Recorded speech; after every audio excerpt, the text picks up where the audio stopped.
শামুকখোল পাখির পালক মাটিতে পড়ে আছে। তো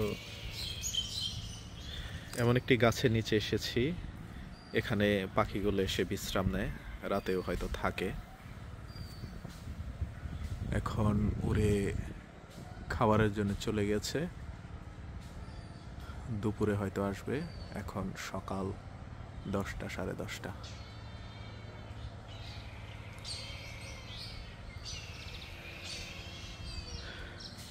এই যে পাখিগুলোর বিষটা দেখা যাচ্ছে, সাদা সাদা বিষটা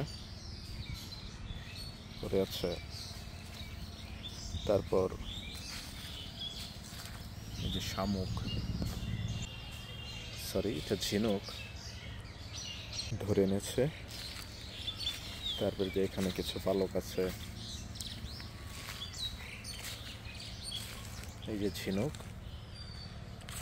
এরা মূলত শামুকগুলো হয়তো খেয়ে ফেলে আর ঝিনুকগুলো ঠোঁটে কামড়ে ধরে নিয়ে আসে। এই যে সাদা সাদা বিষটা দেখা যাচ্ছে।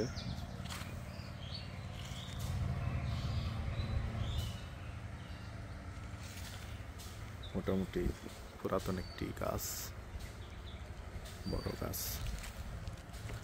যেন মনে হয় চুন ছিটিয়ে দিয়েছে কেউ। পুকুরে যেভাবে চুন দেয়, যে গাছের গোড়াতে একদম সাদা করে ফেলেছে।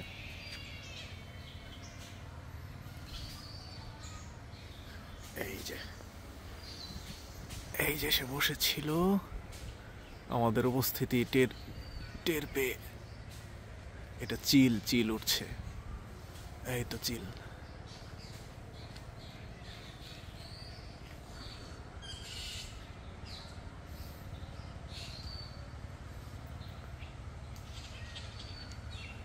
আরাটি আগে আরো বড় ছিল, অনেক গাছপালা ছিল। এখন লোকজনের বসতি হওয়াতে গাছপালা কেটে একদম বিলীন হওয়ার পথে। এই জন্যে পাখপাখালিও বিলীন হয়ে যাচ্ছে, হারিয়ে যাচ্ছে।